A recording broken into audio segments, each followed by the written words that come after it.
Bonjour, dans cette vidéo nous allons voir comment compacter ou gérer les disques en SSH sur un serveur ESXi. Je ne reviens pas et je ne vais même pas m'attarder sur le clonage d'une machine virtuelle, les avantages sont nombreux et vu le sujet qui va être traité ici, il est fort à croire que je n'ai rien à vous apprendre sur le sujet. Après avoir cloné une machine virtuelle sur ESXi depuis l'interface web ou en SSH, le disque de la VM occupe tout l'espace qui lui est attribué, un peu comme pour un disque en mode statique. Eh bien nous allons voir comment récupérer l'espace occupé inutilement, ainsi que quelques commandes propres au serveur VMware. Pour ceux qui seront le plus à l'aise et qui ne seraient intéressés que par un chapitre particulier, vous retrouverez le timecode avec les différentes étapes décrites dans la description de cette vidéo.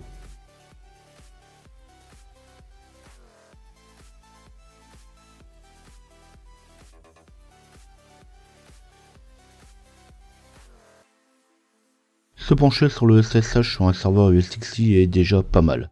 Si vous êtes ici pour voir comment manipuler les disques, je pense que les bases du système, le SSH, la connexion au serveur et la création d'une machine virtuelle ne doivent pas vous poser de problème.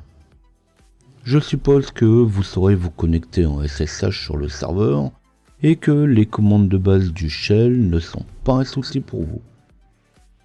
Je pense également que si vous désirez compacter ou modifier les propriétés d'un disque sur une VM, c'est que vous en avez une sous la main. Alors je vais pas m'encombrer de blabla inutile, je passe directement à ce qui nous intéresse. Après avoir consulté les différentes informations sur la machine qui nous intéresse, éventuellement après avoir renommé, on lance une connexion SSH sur le serveur.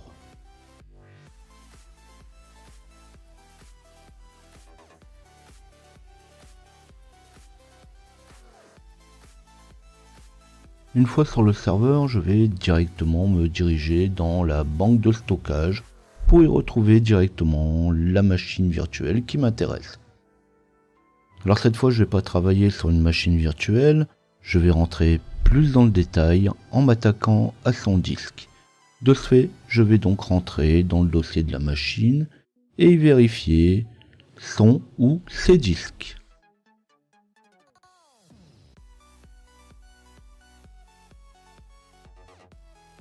En y regardant de plus près, on va pouvoir constater que l'on trouve deux fichiers pour un seul disque. C'est comme ça que sont faites les machines sur ESXi. Un fichier contenant les caractéristiques et notamment le fichier à utiliser pour le stockage des données, et un second fichier, le disque à proprement parler. Les plus curieux pourront aller voir le contenu du fichier VMDK.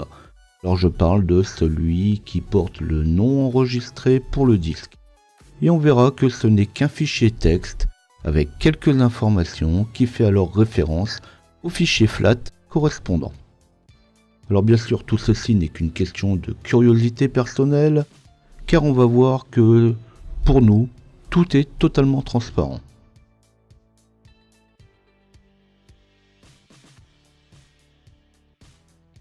Pour pouvoir compacter un disque, nous allons utiliser une des commandes internes du serveur, la commande vmkfs tools. Alors il faut dire que ça sera la commande qui va être la plus utilisée. Elle permet de manipuler les disques et entre autres pour ce qu'on a besoin, elle permet de compacter un disque en récupérant les pas à zéro. La commande à utiliser sera alors vmkfs tools avec pour option punch 0. Alors punch et non pas push, on aurait tendance à penser push, mais en réalité c'est bien punch 0 que l'on rentrera vmkfs tools punch 0 suivi du nom du disque sur lequel appliquer la commande. Donc pour moi ça sera le fichier Debian test vmdk. Alors comme je disais juste avant, on se fiche finalement du fichier FAT, on met le nom du disque simplement, puis vmkfs tools se chargera d'aller chercher le ou les fichiers correspondants. Quand c'est fait, on lance la commande.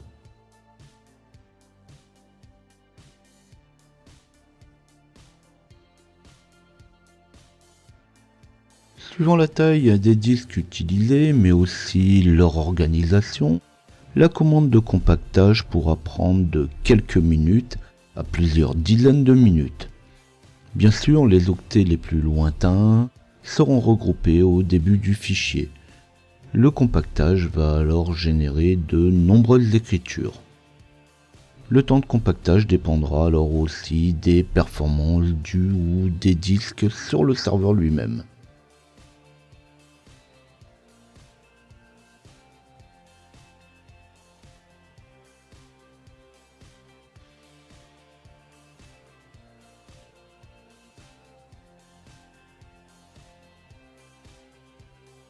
Comme j'ai déjà pu en parler, après compactage, on va pouvoir se rendre de nouveau dans le gestionnaire de serveur pour vérifier la nouvelle taille des disques. Malheureusement, il faudra souvent attendre quelques minutes que la mise à jour de la taille se fasse réellement. Alors justement à ce sujet, on pourra souvent lire sur internet de supprimer puis réenregistrer la machine afin que la mise à jour se fasse. Alors en réalité, sur une machine virtuelle, la taille n'est qu'indicative. Lorsqu'on va faire un snapshot, le système ne peut indiquer la taille totale occupée par les disques ainsi que leur snapshot. Alors il sera souvent préférable de passer plutôt par le navigateur de banque de stockage, plutôt que de passer par les informations de la machine virtuelle elle-même.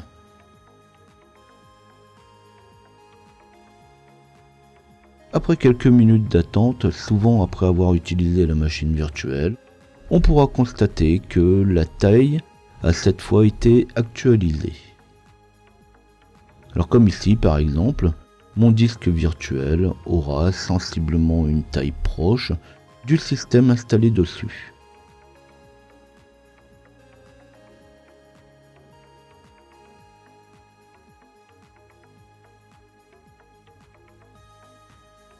Après compactage du disque, nous allons pouvoir voir comment modifier un type de disque. Alors pour tout un tas de raisons, on peut avoir à modifier un type de disque vers un autre. On sait par exemple qu'un disque statique est plus performant et réserve moins de surprises qu'un disque dur dynamique. Par défaut, on peut décider qu'un nouveau disque sera mis en statique ou dynamique. Puis, lors de l'installation, on peut se rendre compte qu'on aurait voulu qu'il soit dans un autre format.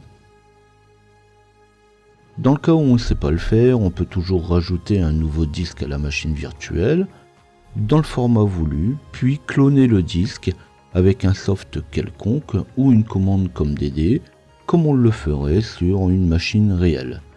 Mais en réalité, ESXi le propose avec la même commande que celle utilisée pour compacter. On pourra alors utiliser la commande vmkfs tools.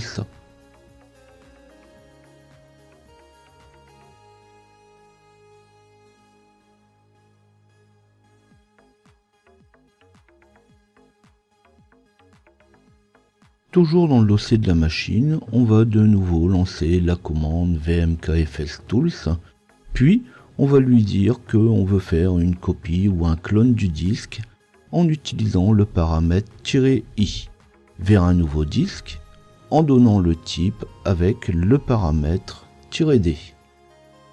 On aura alors le choix entre trois types de disques, le format fin, THIN, ou le format 0headfic ou Iger0headfic.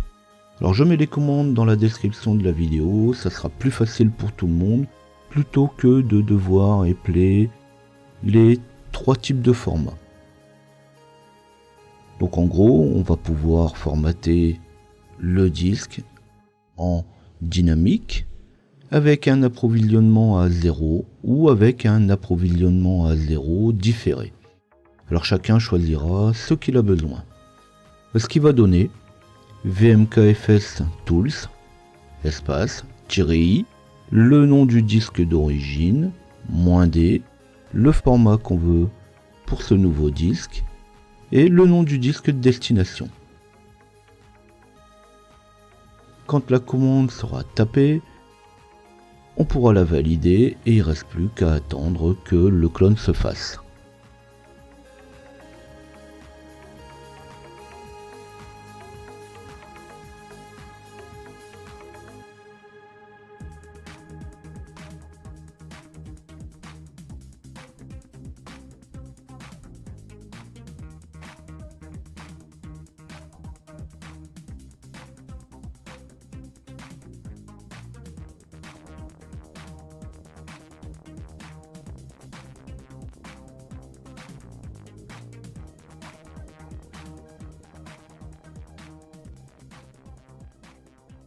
Pendant que la copie du disque se fait, avec toujours les mêmes inconvénients, le temps de copie, le type et les performances du serveur, on pourra alors ouvrir un autre terminal et là encore lancer d'autres commandes, puisque on est sur une base de Linux, et le Linux est multitâche, multi-utilisateur.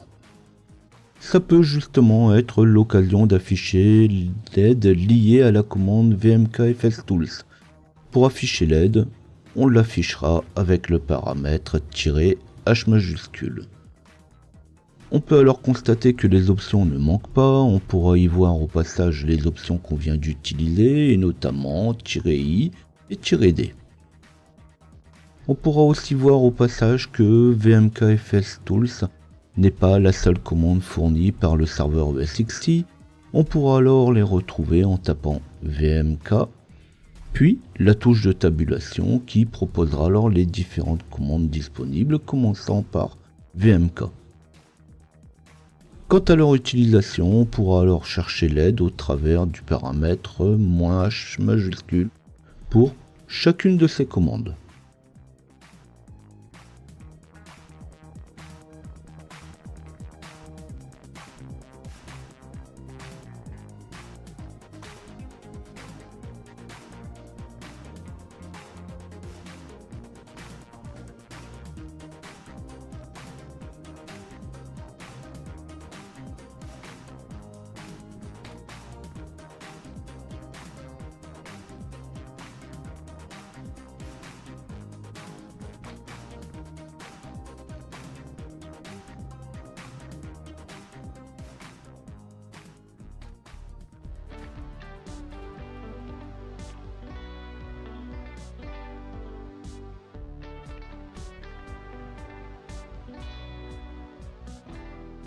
Bon, le clone du disque se termine.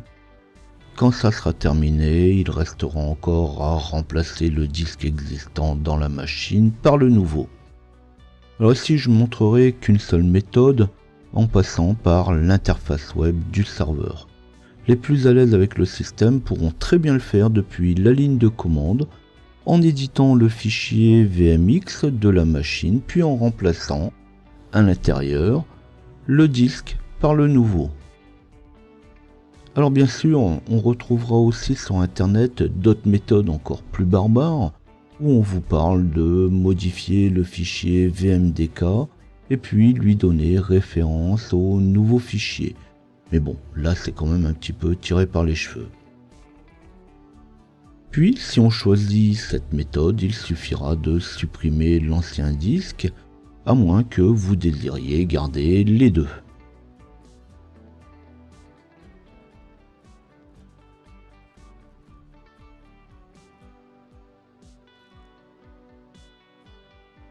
Alors ici, je vais quand même montrer la méthode en passant par le navigateur web.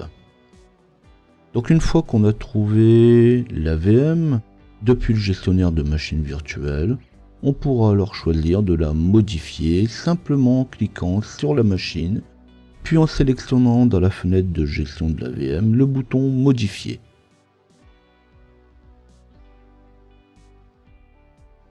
Quand on est dans la fenêtre de modification, on pourra choisir le disque, c'est bien du disque dur dont on parle, pour simplement le supprimer. Alors là encore, une coche est disponible pour supprimer le disque de la banque de stockage. Après, si vous oubliez de cocher, vous pourrez toujours le supprimer depuis le navigateur de fichiers. Quand ça sera fait, on pourra alors ajouter le disque nouvellement créé avec la machine. Lors de l'ajout d'un disque, il sera proposé de choisir un disque existant. Alors encore, faut-il pas se tromper entre l'ancien et le nouveau disque.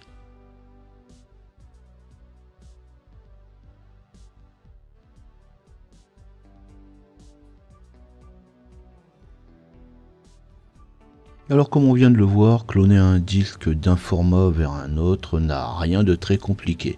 C'est comme beaucoup de choses, quand on connaît un petit peu les systèmes en général, on ne fait qu'appliquer ce qu'on trouve sur d'autres. Alors cette vidéo conclut un peu l'utilisation de VMware ES60. Au travers des quelques vidéos que j'ai proposées sur le sujet, il y a déjà de quoi faire pas mal de choses. Il me reste cependant encore quelques petites choses à traiter avec le serveur ES60. C'est la gestion des interfaces réseau qui est quand même un domaine fort intéressant et l'emploi de vCenter. Alors malheureusement il y a encore pas mal de sujets que j'aimerais traiter et c'est bien compliqué de tout voir. Pour découvrir l'ensemble de mes vidéos et aussi des centaines de documents, il vous suffit de flasher le QR code qui est ici sur le côté ou taper LJP Info dans votre navigateur. Suivant que cette vidéo vous a intéressé, n'oubliez pas de liker. Comme je viens de le dire, les sujets ne manquent pas. J'ai une liste de sujets à traiter longue d'1 kilomètre. N'hésitez pas à me soumettre vos demandes. Alors je dis pas que je vais les traiter tout de suite. J'ai encore plein de vidéos qui sont déjà prêtes et qu'il me reste encore à monter. Mais dans la mesure du possible, j'essaie de satisfaire tout le monde. Alors n'hésitez pas à vous abonner à la chaîne si vous désirez retrouver ces vidéos lorsqu'elles seront mises en ligne. Et en attendant justement cette prochaine mise en ligne, je vous dis à bientôt.